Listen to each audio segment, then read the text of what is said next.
오늘도 새벽 미명서부터 하나님의 전에 나와서 예배드리기 위해서 또한 열심히 일어나서 나오신 우리 모든 성도님들 사랑하고 축복합니다. 또 차를 타고 오면서 늦을까 봐 헐레벌떡 뛰어나오신 분들도 있을 것입니다. 제가 운행하는 차에도 오늘도 이렇게 헐레벌떡 뛰어서 나오시는 것을 볼 때에 너무나도 감사를 했습니다. 그런데 이 뛰는 모습을 보면서 이 세상에서 누가 가장 빨리 달릴까 이런 생각을 해봤습니다. 그래서 달리는 것을 가장 잘하는 나라, 특별히 이 단거리 달리기를 가장 잘하는 나라 그러면은 요즘에는 뭐 자메이카도 꽤 잘하지만은 예전에는 그 미국이 제일 잘했어요. 그래서 100m 달리기, 200m 달리기, 400m 계주 이런 것을 하면은 미국을 따라갈 자가 없었습니다. 그런 걸 잘하다 보면은 저절로 또 금메달을 따는 게 있는데 그게 뭐냐 하면은 400m 계주입니다. 당연히 단거리 잘하는 선수들이 많은 나라가 400m 계주를 1등을 안 할 수가 없어요. 그래서 올림픽이나 세계선수권에서 보면은 이거 틀림없이 또 미국이 1등을 할 거야 이런 기대를 가지고 사람들이 봅니다. 그런데 제가 짧은 인생 연수 속에서도 그렇게 잘하는 미국이 400m 계주를 1등을 할 때가 그렇게 많지가 않아요. 왜 많지 않으냐 보니까 특별히 그 400m 계주는 바톤 터치가 중요한데 바톤 터치를 놓쳤다 하면은 그 나라가 어디냐 하면은 미국입니다. 저 나라는 왜 저렇게 바톤 터치를 잘 놓쳐? 제가 본 것만 해도 올림픽에서 몇 번을 되는 것 같아요. 왜 저렇게 잘 놓칠까? 이런 생각을 해봤습니다. 너무나도 육상 단거리에서 전력이 막강하니까 이 세심한 그 훈련, 또 세심한 배려, 전술 전략이 다른 나라와 같이 열심히 하지 않으니까 저렇게 놓치는 게 아닌가 이렇게 생각을 했습니다. 근래에도 그렇게 놓친 적이 많이 있어요. 정말 초등학교 때 육상 대회 할 때도 그런 걸 잘 안 놓치는데 올림픽에서 세계적인 선수가 그것을 놓쳐가지고 금메달을 놓친다 하는 것을 보면은 전력도 중요하지만은 운동 경기에 있어서 전력도 중요하지만은 전력이라는 거는 그 운동을 잘할 수 있는 능력이거든요. 잘하는 능력. 전력도 중요하지만은 전략과 전술을 얼마나 잘 짜느냐 이것도 상당히 중요하다 이런 생각을 해봤습니다. 구약 성경을 읽다 보면은 전쟁에 대해서 얘기가 많이 나오는데 남자들은 다 군대에 갔다 왔기 때문에 구약 성경을 볼 때에 항상 그러한 관점에서도 많이 봅니다. 누가 이렇게 전략과 전술이 뛰어난가? 어느 나라가 이렇게 전력이 우수한가? 이런 것을 많이 보는 것이죠.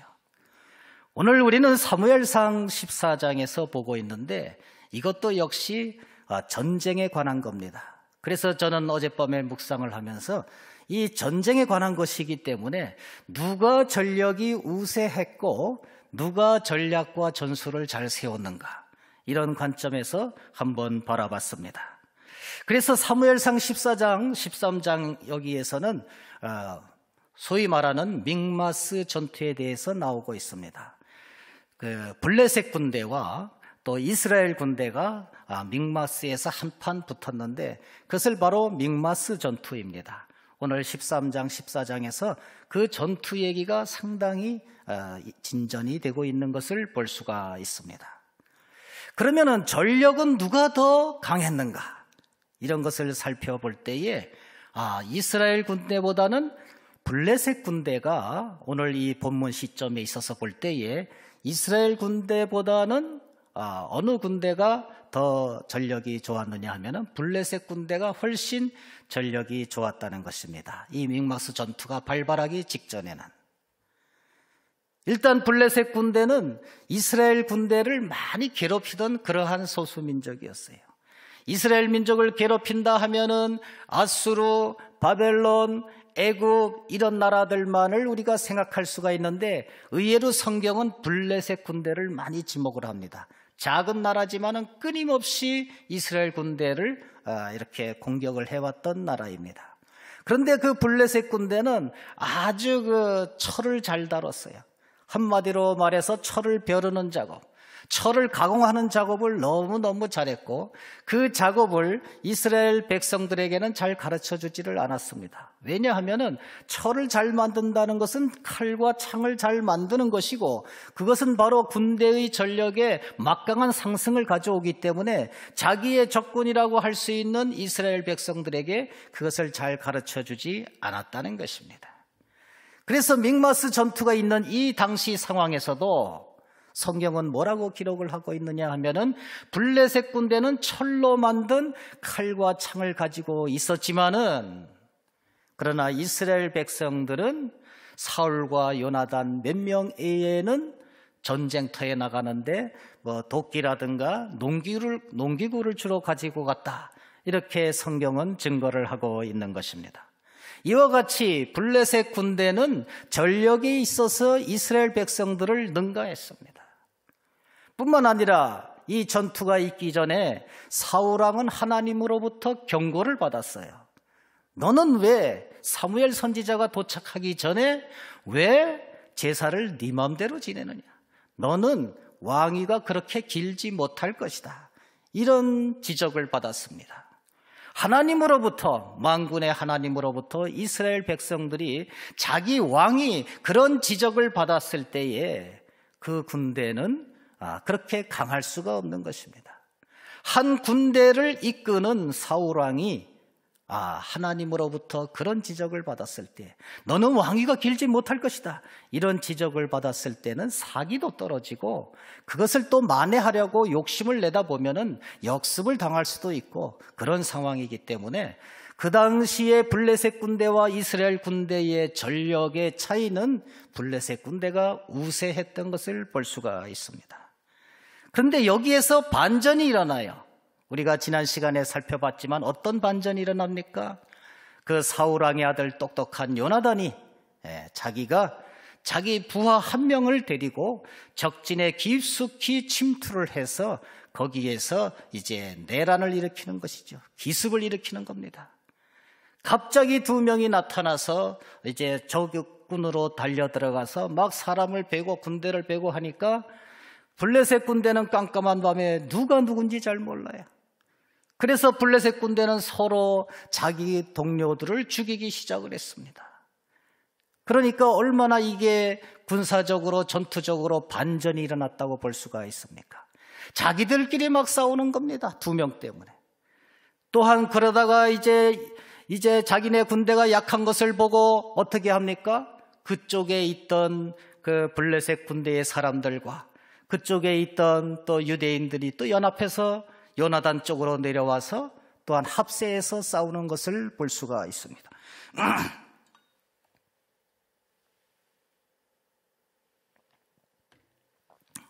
죄송합니다. 블레셋 군대에 있던 사람들 일부가 요나단과 합세해서 자기 진영을 또 공격을 해요. 이 정도 되면은 싸움의 승패가 이미 끝났다, 이렇게 볼 수가 있는 것입니다. 그런데 또 한 번의 반전이 일어납니다. 또 한 번의 반전. 그 반전이 바로 오늘 성경 본문에 그대로 적혀 있습니다. 블레셋 군대가 사울과 요나단에 의해서, 군대에 의해서 이제 지리멸렬하고 도망갈 때에 거기에서 또 한 번의 반전이 일어났습니다. 이스라엘 군대가 다 이겼거니 생각했을 때 또 한 번의 반전이 일어난다는 것입니다. 그것은 무엇입니까? 이날에 이스라엘 백성들이 피곤하였다, 이렇게 성경은 증거합니다. 왜 피곤하였을까요? 사울왕이 이상한 명령을 내렸기 때문입니다. 오늘 저녁까지 블레셋 군대를 완전히 도륙하기 전에는 누구든지 아무런 음식도 먹지 말라, 이런 명령을 내렸기 때문입니다. 아니, 전쟁에서 먹지 않고 하는 전쟁이 어디가 있겠습니까? 열심히 싸우고 지금 쫓아가야 되는데, 에너지가 충만해야 되는데 배가 고프면 쫓아갈 수가 없어요. 그럼에도 불구하고 사울왕은 먹는 사람들은 저주를 받을 것이다, 내가 완전히 적을 도멸할 때까지는 먹지를 마라, 이런 명령을 내렸던 것입니다. 물론 좋게 생각하면은 먹는 시간까지 가서 전쟁을 해서 빨리 적을 섬멸하고자 하는 그러한 마음이 있었을 것입니다. 그러나 또 한편으로 보면은 자기의 공명심, 자기의 객기 이런 것이 아마도 거기에 들어갔을 겁니다. 내가 한 방에 적들을 물리쳤노라. 이런 자신감이 있어요. 그런 자신감이 있을 때 항상 실패가 있는 것입니다. 이와 같이 적들을 추격하면서도 먹지 못하게 하는 사울왕으로 말미암아서 이스라엘 백성, 이스라엘 군대는 아주 심히 배가 고파서 피곤하였다. 이런 말씀입니다. 그래서 요나단은 오늘 본문 말씀에서 뭐라고 말을 합니까? 내 아버지께서 이 땅을 곤란하게 하셨도다. 내 백성, 내 군사들에게 먹을 것을 충분히 주어서 추격을 하게 했더라면은 오늘 중에 전쟁이 끝날 수도 있었을 것인데 그렇게 배고픔을 유지하게 함으로 말미암아서 이 땅을 곤란하게 하였도다.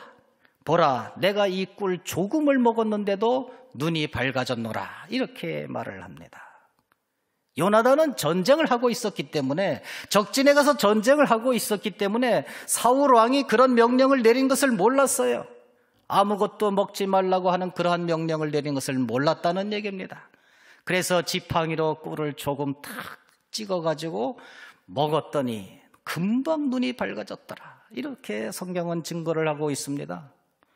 우리가 겨우 꿀 한 조각 이렇게 찍어서 먹었다고 무슨 눈이 밝아지느냐? 이런 생각을 할지도 모릅니다. 그런데 그렇지가 않아요. 우리 성도님들께서 한번 해보십시오. 아주 배가 고플 때 눈부터 들어가잖아요.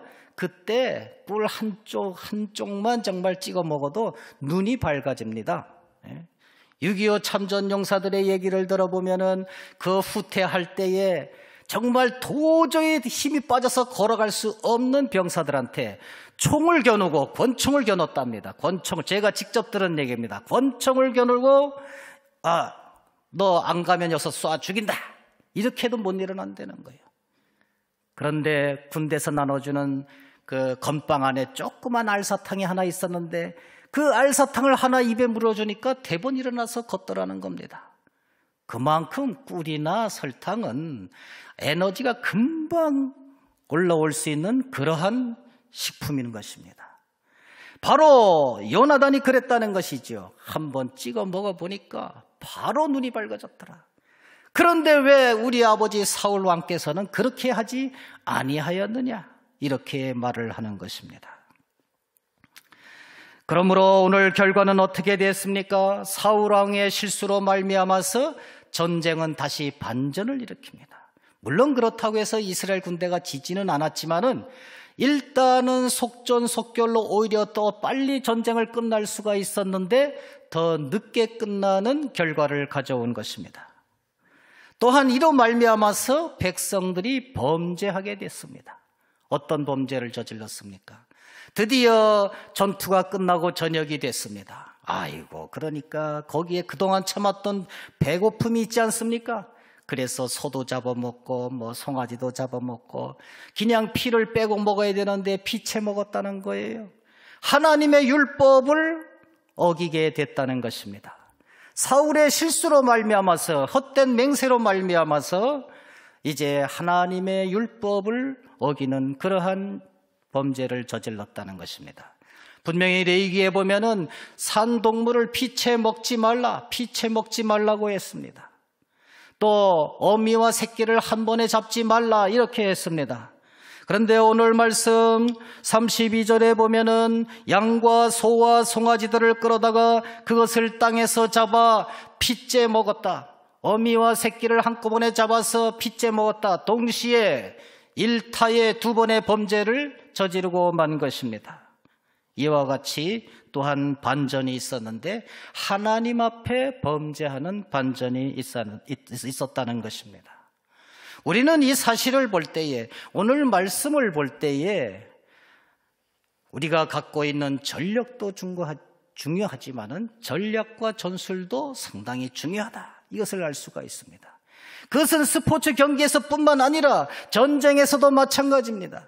전쟁에서뿐만 아니라 우리의 인생 속에서도 마찬가지라는 것입니다. 내가 갖고 있는 전력이 아무리 우수하다고 할지라도 그것을 잘 전술과 전략을 잘 짜서 운영하지를 못하면은 우리는 이 인생에 있어서 반전이 되고, 그러므로 말미암아서 하나님 앞에 범죄할 수가 있다는 것입니다. 전략과 전술이 무엇입니까?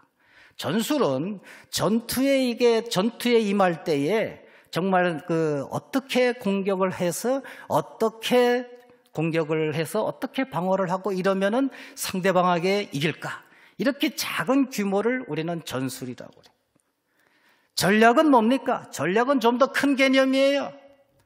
보급을 어떻게 하고, 우리가 전쟁을 하면은 미국이 어떻게 도와줄 것이고 중국은 어떻게 나올 것이니까 어떤 외교를 펼칠 것인가. 종합적인 전쟁을 연구하는 것을 전략이라고 합니다.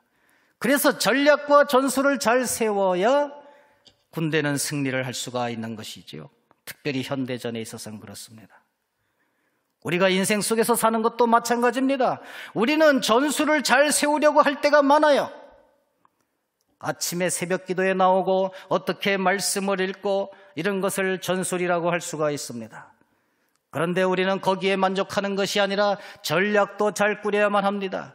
우리의 큰 인생 속에서 하나님 나라에 가는 그날까지 내가 어떻게 말씀을 붙잡고 어떤 일을 하면서 어떻게 충성하며 살아갈 것인가, 이것을 성경을 통해서 날마다 그러한가 상고하면서 이제 또한 역사 속에서 나 하나의 인생을 정말 잘 찍어놔야만 우리의 인생이 성공할 수가 있다는 것입니다. 그런데 전략과 전술에 있어서 가장 큰 것은 무엇입니까? 다른 전략과 전술은 때에 따라서 이기고 질 수도 있고 실패할 수도 있습니다. 방금 말씀드린 바와 같이 거대한 전략 속에서 어떻게 하면은 애교 관계를 잘 유지하고 어떻게 하면은 경제력을 부흥시켜서 내가 적군을 이길 것인가, 이것이 전략적인 관계입니다. 그 전략적인 관계에 있어서도 가장 큰 개념의 전략은 무엇이겠습니까? 바로 지팡이로 꿀을 찍어서 먹는 그러한 전략이 필요한 것입니다. 달달한 꿀을 지팡이로 찍어가지고 조금만 먹으면은 요나단처럼 눈이 밝아질 수가 있다는 것입니다. 우리의 인생 속에서 가장 달달한 꿀, 가장 달달한 음식, 하나님이 주신 그 달달한 꿀, 달달한 음식을 우리가 날마다 지팡이로 찍어서 조금씩만 우리 입에 넣는다면은 우리는 금방 인생을 보는 눈이 밝아지고 세계를 보는 눈이 밝아져서 우리는 승리하는 그러한 인생이 될 수가 있다는 것입니다. 우리 사랑하는 성도 여러분, 오늘 우리는 아침에 이렇게 기도하면서 새벽을 시작합니다. 이 새벽을 시작할 때에 우리는 그것이 기도 별로 많이도 못하고 그러는데, 말씀도 많이 못 읽고 그러는데, 그런데 그렇지가 않습니다. 이렇게 날마다 지팡이로 꿀을 한번 찍어서 먹는 그 말씀으로 말미암아서 오늘 하루의 양식으로 삼고 또한 평생 동안 인생의 전쟁에 있어서 승리할 수가 있는 것입니다. 오늘도 피곤 중에 나오신 우리 성도님들, 날마다 꿀을 하나씩 찍어서 먹는, 말씀을 한 구절씩 암송하면서 읽으면서 사는 저와 여러분들 되시기를 간절히 축원드립니다.